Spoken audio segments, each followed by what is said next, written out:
পাঁচটি নিশানা থাকলে বুঝবেন আপনি জান্নাতি। কয়টি? জোরে বলেন। পাঁচটি। পাঁচটি নিশানা থাকলে, পাঁচটি চিহ্ন থাকলে আপনি কনফার্ম থাকেন, আপনি নিজেকে আশ্বাস দেন, আপনি নিজেকে এই আশাটা দিতে পারেন যে আমি জান্নাতে যেতে পারো। কয়টি? পাঁচটি চিহ্ন, পাঁচটি নিশানা, পাঁচটি গুণ যদি আপনার ভিতরে থাকে। এক নম্বরে, আমরা সব সময় মনে করি যে আমি হয়তো জান্নাতের রাস্তায় আছি, আমি জান্নাতের কাজ করতেছি, আমি নামাজ পড়তেছি, রোজা রাখতেছি, হজ করতেছি, জাকাত দিচ্ছি, আমি সব করতেছি। না না, আপনি এটা পরেও আপনি মনে করতে পারবেন না আপনি জান্নাতি। কিন্তু এমন পাঁচটি গুণ আছে যে পাঁচটি গুণ আপনার ভিতরে থাকলে আপনি হয়তো একটু আশা করতে পারেন, বুঝতে পারেন যে আপনাকে আল্লাহ তাআলা হয়তো বা জান্নাতি হিসেবে কবুল করে নিচ্ছেন। এর মধ্যে একটা হলো আপনি 5 ওয়াক্ত নামাজ পড়বেন। 5 ওয়াক্ত নামাজ পড়বেন। 5 ওয়াক্ত নামাজ যদি আপনি পড়েন তাহলে আল্লাহ তাআলা আপনাকে জান্নাতি হিসেবে ঘোষণা করে দিবেন। 5 ওয়াক্ত নামাজ ফরজের সাথে, ফরজগুলো আপনি জামাতের সাথে আদায় করবেন। যদি আদায় করতে পারেন আল্লাহ তাআলা আপনাকে জান্নাতি বানিয়ে দিবেন। কোন সুবহানাল্লাহ। 2 নম্বরে ইসলামের প্রতি ভালোবাসা। ইসলামের প্রতি যদি আপনার ভালোবাসা থাকে, ইসলামের প্রতি যদি আপনার মহাব্বত থাকে, দ্বীনের প্রতি যদি মহাব্বত থাকে, যারা দ্বীনের পথে আছে তাদের প্রতি যদি আপনার ভালোবাসা মহাব্বত থাকে, তাহলে বুঝতে পারবেন যে আপনি জান্নাতি। কিন্তু এখন তো দ্বীনের পথে যারা চলে, দ্বীনের কথা যারা বলে, তাদেরকে ভালোবাসা তো দূরের কথা। অনেক মানুষ আছে শুধু বাস দেওয়ার চিন্তা করে, ঠিক না? আছে এমন মানুষ। এমন মানুষ আছে যারা যারা দ্বীনের কথা বলে, দ্বীনের পথে চলে, তাদের প্রতি কি না সন্তুষ্ট নয়।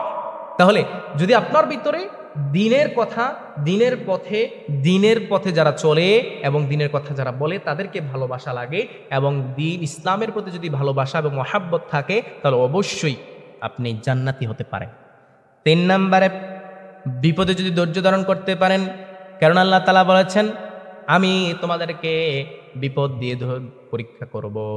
বিপদ দিয়ে পরীক্ষা করবে আল্লাহ তাআলা। তাহলে বিপদ দিয়ে যদি পরীক্ষা করে, আপনি যদি বিপদ থেকে ধৈর্য ধারণ না করতে পারেন, তাহলে আপনি আল্লাহ তাআলার কাছ থেকে মাপ পেতে পারবেন না। তাহলে 3 নাম্বার কি করতে হবে? আপনি বিপদে ধৈর্য ধারণ করতে হবে। বিপদে কি হওয়া যাবে না, হতাশ হওয়া যাবে না, ঈমান নষ্ট করা যাবে না। বিপদ হলে আপনি আপনার ঈমানকে মজবুত রাখবেন। সাহাবায়ে কেরাম যত বিপদ আসুক না কেন, তারা বিপদের মোকাবেলা করেছেন। কি করেছেন? মোকাবেলা করেছেন। তাদের ঈমান টিকিয়ে রেখেছেন, ঈমান দিয়ে তারা মোকাবেলা করেছেন। সুবহানাল্লাহ। কারণ আল্লাহ তাআলা বলেছেন যে আমি তোমাদেরকে পরীক্ষা করব।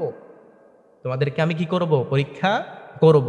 তাহলে তোমরা পরীক্ষা কি করবে? ওয়াবাশশিরিস সাবিরিন, তোমরা ধৈর্য ধারণ করবে। আর যদি ধৈর্য ধারণ করতে পারো তাহলে তোমরাই হবে জান্নাতি। কোন সুবহানাল্লাহ। 4 নম্বরে হলো আপনার চেহারা যদি সুন্দর উজ্জ্বল হতে থাকে, আপনার চেহারার মধ্যে একটি নূর চমকাবে। আপনার চেহারার মধ্যে কি চমকাবে? নূর চমকাবে। যদি আপনার চেহারার মধ্যে নূর চমকায় তাহলে বুঝবেন যে আপনি কি জান্নাতি, অর্থাৎ আপনি জান্নাতে যেতে পারেন।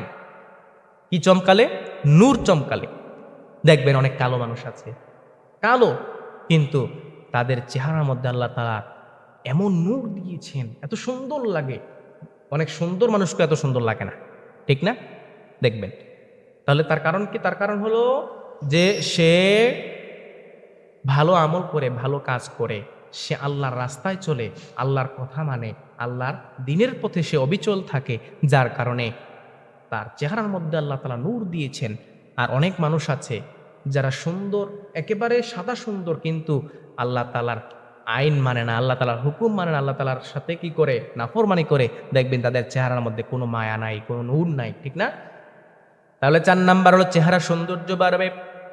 5 নাম্বারে, যদি আপনার প্রতিবেশী আপনাকে ভালোবাসে, মহাব্বত করে, প্রতিবেশী যদি মনে করে আপনাকে ভালো মনে করে, তাহলে আপনি জান্নাতে যেতে পারবেন।